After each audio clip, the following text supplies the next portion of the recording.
Buenos días muchachos, vamos a continuar con las clases virtuales. Hoy vamos a dar inicio a nuestro tercer bimestre. Estamos ya, si hablamos de semanas, en la semana 18. Este sería el primer tema de tu tercer bimestre.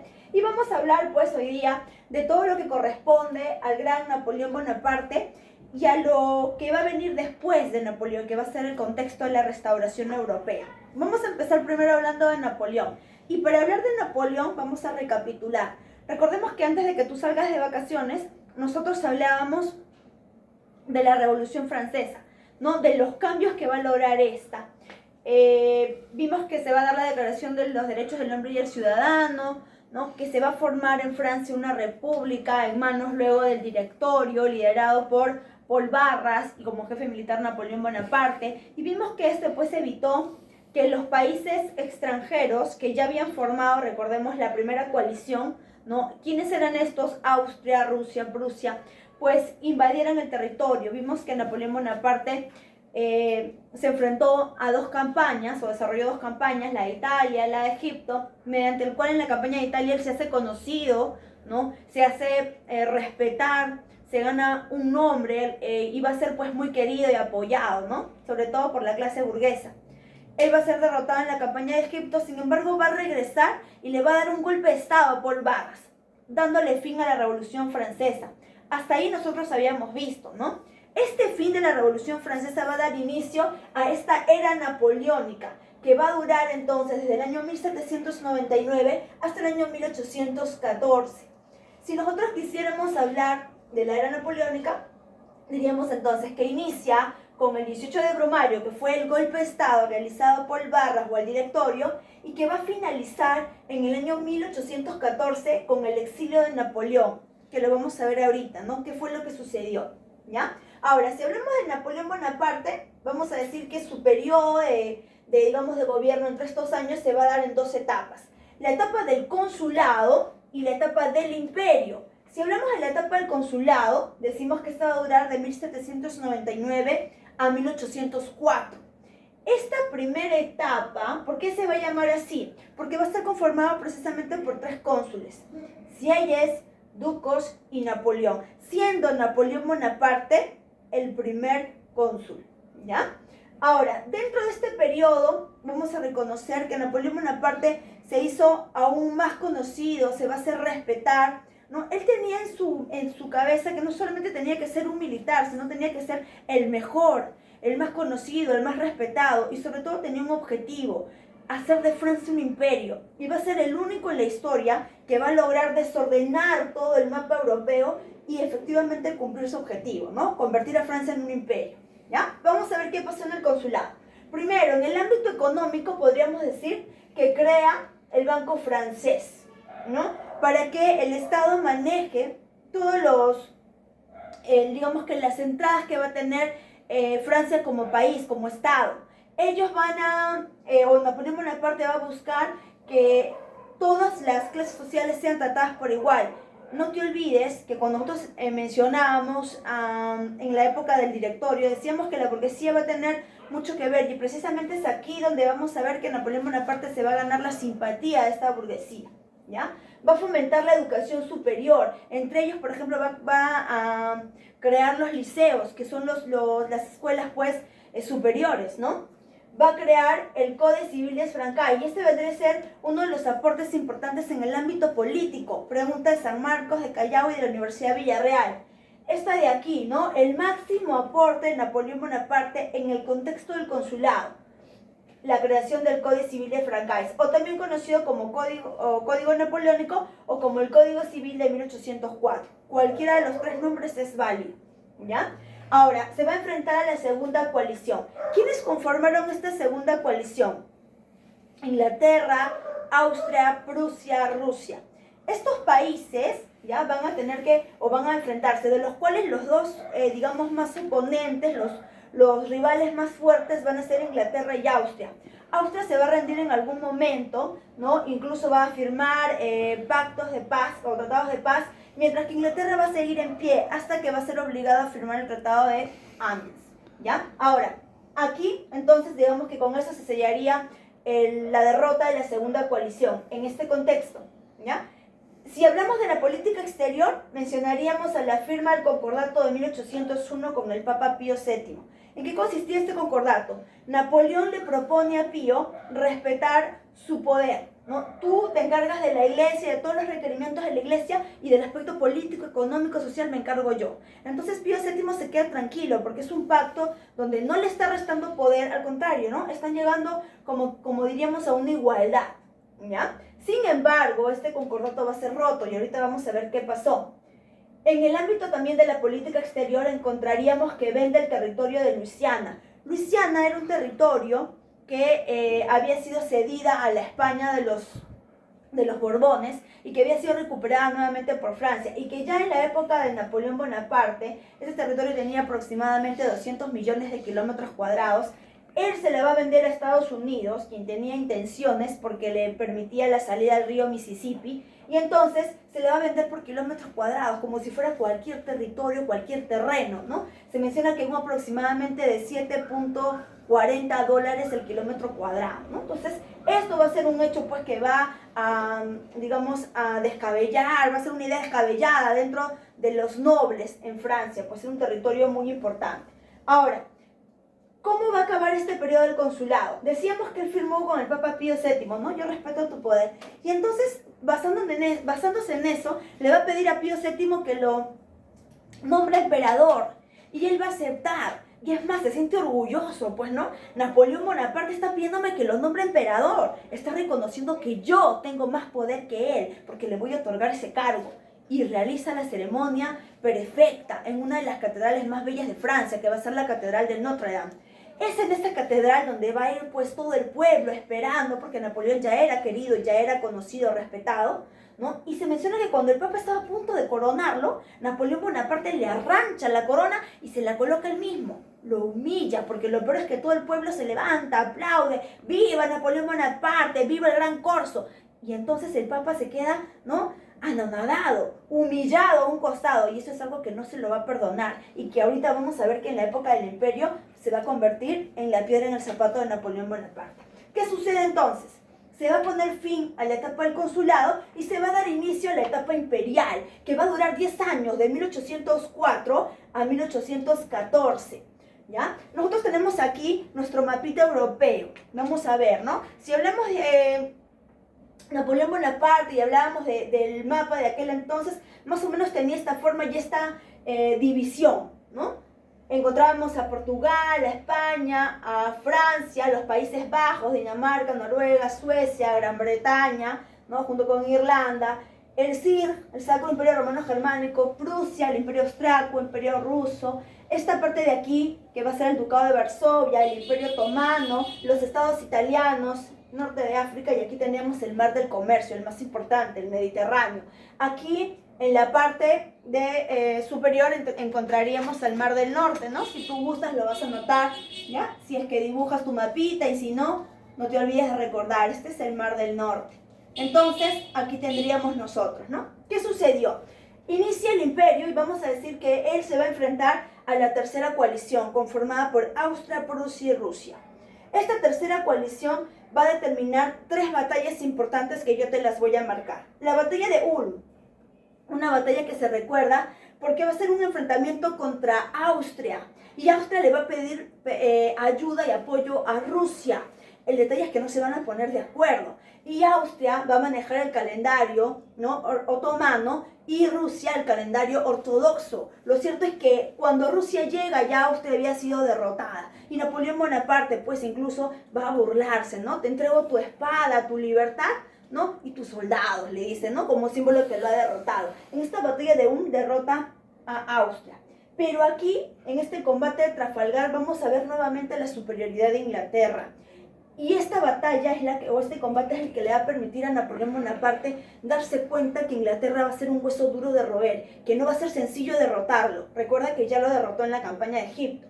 Entonces, aquí España, el rey Carlitos, va a ayudar a Napoleón Bonaparte. Es más, van a invadir el territorio de Nápoles. Sin embargo, Gran Bretaña va a dar con toda su fuerza, además que el escenario, pues, ¿no?, va a prestarse. Recuerda que Inglaterra es la potencia líder que va a liderar, que va a predominar aquí en el Mar del Norte. Entonces lo va a derrotar. Sin embargo, en esta batalla también, o este combate, muere su almirante, el almirante Nelson. Pero bueno, es un triunfo para Gran Bretaña, a pesar de que perdió a Nelson. Sin embargo, ya Napoleón Bonaparte no se da por vencido, va a generar otra estrategia y se da cuenta que juntos no los puede derrotar, pero por separado va a iniciar. Y encontramos la batalla más importante, la batalla modelo, que es la batalla de Austerlitz, ¿no? También conocida como la batalla de los 3 emperadores. Aquí vamos a encontrar, ¿por qué se llama batalla modelo? Observa, mira, aquí tenemos a Francia. En una sola batalla vamos a ver que va a crear el reino de Holanda, o sea, se apodera de este territorio. En esa misma batalla va a apoderarse del territorio del Cir, que ya no lo va a llamar Cir, sino lo va a llamar la Confederación del Rin. La Confederación del Rin se apodera de este territorio, avanza, toma este territorio. Listo, avanza para aquí, toma Nápoles y nombra a José Bonaparte rey de Nápoles. Y él se autoproclama rey de Italia.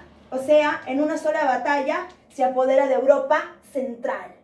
Mira, entonces Austria está contenida aquí, ha sido derrotada en la batalla de Ulm. Entonces, ya teniendo aquí, va a enfrentarse una cuarta coalición. ¿Quién queda en pie? Prusia.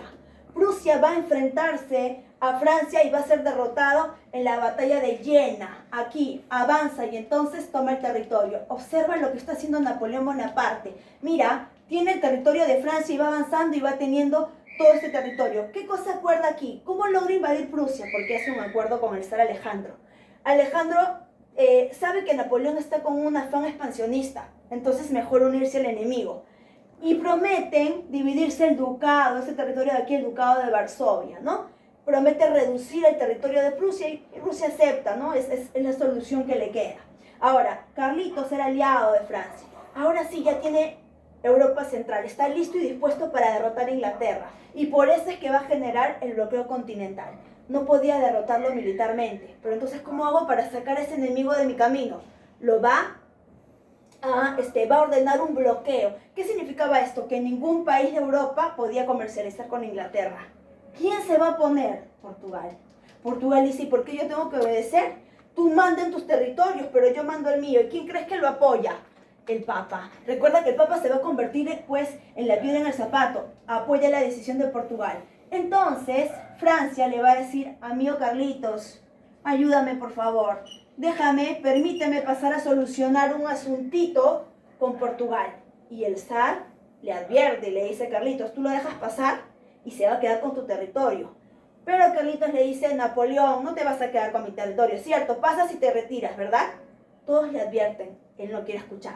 Napoleón Bonaparte pasa con el permiso y la autorización de Carlitos y soluciona el problema con Portugal. Invade Portugal y cuando estaba de regreso se queda con España. Invade y toma, observa, mira, todo este territorio ahora es el imperio francés. Entonces, ¿qué queda?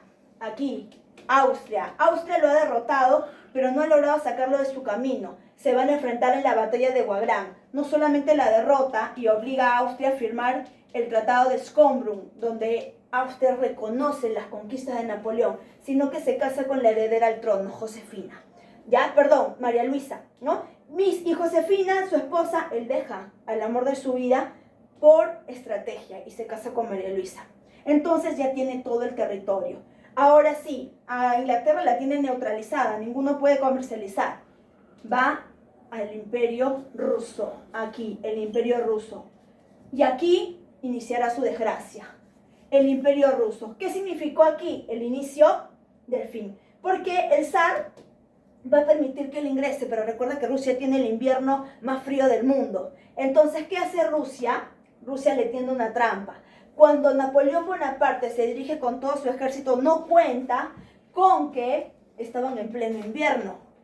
Los armamentos, las municiones de Napoleón Bonaparte empiezan a congelarse. Cuando buscan refugio no hay nada, porque se ha aplicado la táctica de tierra arrasada. El zar había ordenado quemar todos los lugares donde podrían esconderse. Entonces ya no hay territorio, ¿no? Aquí vamos a decir que entonces inicia el fin de Napoleón. Como empieza a perder parte de su ejército, no le va a quedar otro remedio que regresar. Lo que él no sabía es que cuando él estaba aquí, ya la sexta coalición lo estaba esperando en Francia y se van a enfrentar en la batalla de Leipzig, batalla de las naciones. ¿Por qué se le llama así? Porque aquí se enfrentan todos los países perjudicados por Napoleón Bonaparte. Lo van a derrotar porque, primero, llega cansado, llega con un ejército que venía, digamos, a estar enfrentado aquí, muchas bajas. Entonces fue fácil derrotarlo. Lo van a capturar y lo van a enviar a la isla Elba. Aquí, ¿ya? Cuidado con este dato. Lo envían a la isla Elba. En esta isla Elba, ¿no? Él, pues, se supone que van a ordenar que lo asesinen a su mismo ejército. Mientras tanto, ellos se reúnen en el primer Congreso de Viena, donde van a acordar cómo organizar nuevamente el mapa europeo, porque estaba todo desordenado, todo era territorio que le pertenecía a Francia. Entonces, cuando ellos deciden y ordenan al ejército matar a Napoleón Bonaparte, y el ejército llega, y evidentemente recuerdan, ¿no? ¿Cuánto es lo que han luchado, cuánto es lo que han peleado con Napoleón Bonaparte y ahora la orden era asesinarlo? Por eso es que ¿no? Se menciona que tuvieron un minuto de silencio y van a arrepentirse. Y lo que van a gritar es ¡viva Napoleón Bonaparte! ¡Viva el Gran Corso! Y lo liberan. Lo liberan cuando aquí en Francia ya el poder lo había tomado el rey Luis XVIII. Se entera que Napoleón ha sido liberado y que estaba regresando. No se quedó a esperarlo, huyó y se escondió en Inglaterra. Entonces Napoleón regresa y desarrolla su último periodo en el poder, el gobierno de los 100 días. Aquí va a enfrentar a la séptima coalición, donde se va a encontrar la última de sus batallas, la batalla de Waterloo, que va a ser la batalla final. Aquí él va a ser exiliado en la isla Santa Elena, acontecimiento que va a poner fin entonces a la era napoleónica. Aquí él va a pasar sus últimos días. Se menciona que él va a morir asesinado, envenenado con arsénico y que sus últimas palabras fueron Francia, Gran Armée y Josephine, ¿no? El amor de su vida. Josefina, Francia, ¿no? Y Gran Armée era su ejército.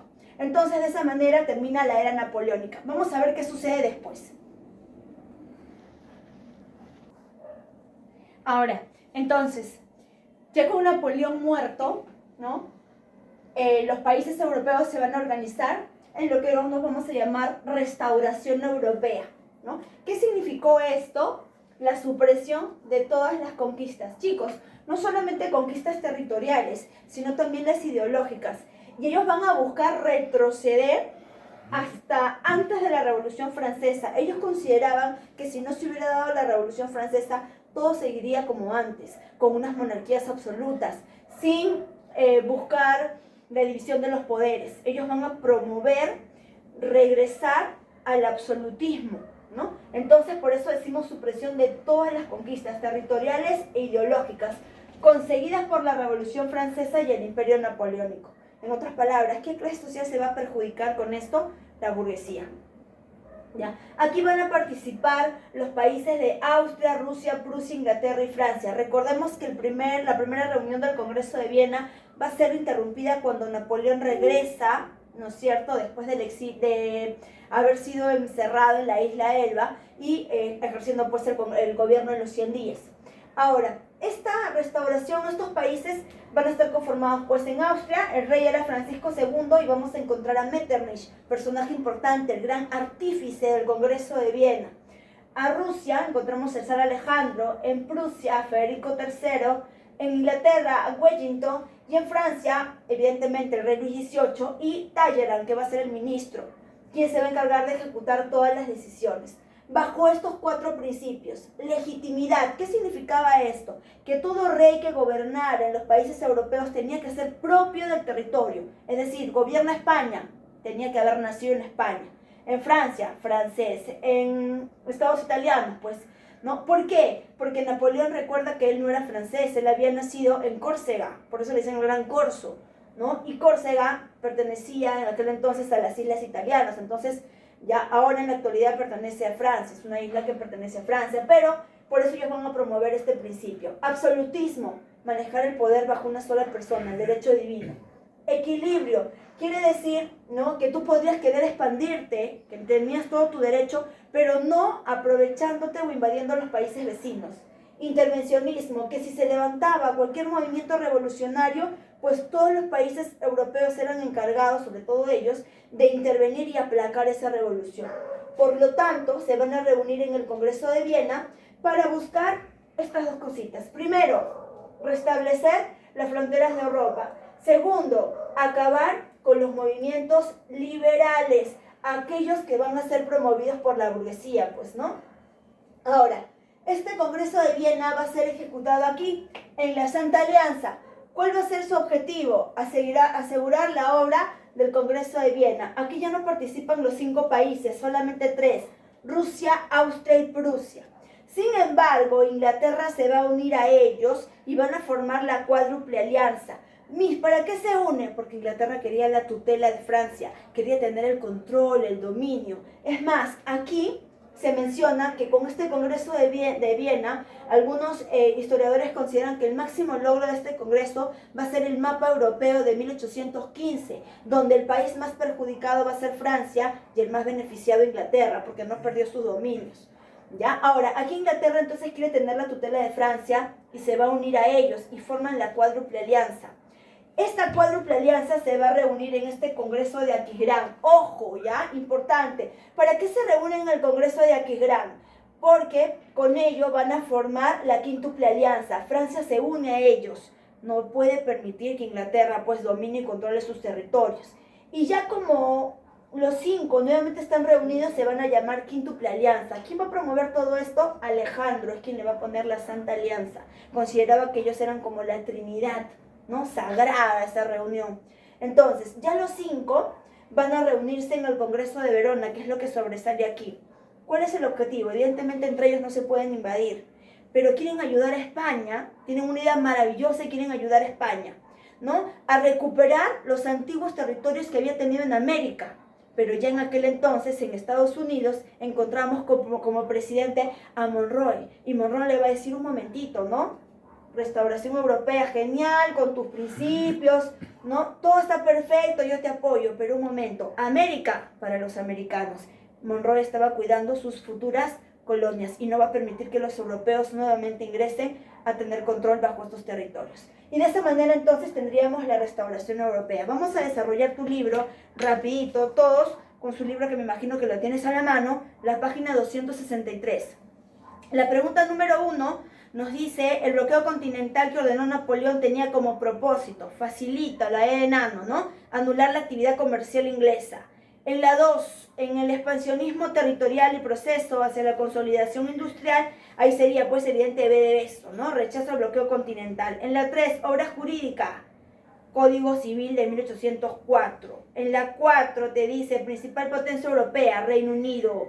La formación del Congreso de Viena, ahí sería la D de dado, reorganizar las fronteras, ¿no? Número 6, Francia durante el consulado firma la paz de Lunéville, ¿no? Con Austria. Y mientras que Inglaterra firma la paz de Amiens, ¿no? en el consulado, lo mencioné yo hace un momento. Y la Santa Alianza tenía como objetivo acabar con los movimientos liberales, ¿ya? Todos esos son sus objetivos, acabar con los movimientos liberales. Entonces, para ti queda la página 264 y nos vemos y reforzamos esto en la clase de Zoom.